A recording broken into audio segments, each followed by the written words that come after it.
ભાવનગર શહેરના મધ્યમાં આવેલા ગંગાજળિયા તળાવમાં આવેલી ગંગા માતાની મૂર્તિ ખાતે ભવ્ય આરતી પૂજનનું આયોજન કરવામાં આવ્યું હતું। કાવડ યાત્રા સમિતિના અધ્યક્ષ કમલેશભાઈ ચંદાણી દ્વારા કાર્યક્રમ યોજાયો હતો। ભાવનગરના ગંગાજળિયા તળાવ વચ્ચે સ્થાપિત કરવામાં આવેલી ગંગા માતાજીની મૂર્તિની સમક્ષ લાઇટિંગ અને ફુવારા ગોઠવવામાં આવ્યા હતા। તમેજ ભવ્ય આરતી કરવામાં આવી હતી। હરિદ્વારની હરખી પોઢી જેવો માહોલ ઊભો કરીને ભવ્ય આરતી કરી ઉજવણી કરાઈ હતી। આ સમયે વિશાળ સંખ્યામાં ભાઈઓ બહેનો ઉપસ્થિત રહ્યા હતા અને આરતીનો લાભ લીધો હતો।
ભાવનગર કાવડ યાત્રા સમિતિનો એક સભ્ય છું।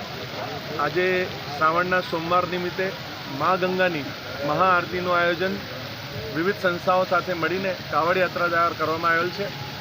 આ ગંગા આરતીનો લાભ જે પ્રજાએ લીધું છે એમને એવું જ મહેસૂસ થયું જેમ કે હરિદ્વારની હરકી પેઢીમાં બેઠા હોય છે અને આ ખૂબ સરસ આયોજન અવિરત ચાલુ રહે, વર્ષો વર્ષ આ આયોજન ચાલતું રહે એવી અમે ભગવાનને પ્રાર્થના કરીએ છીએ।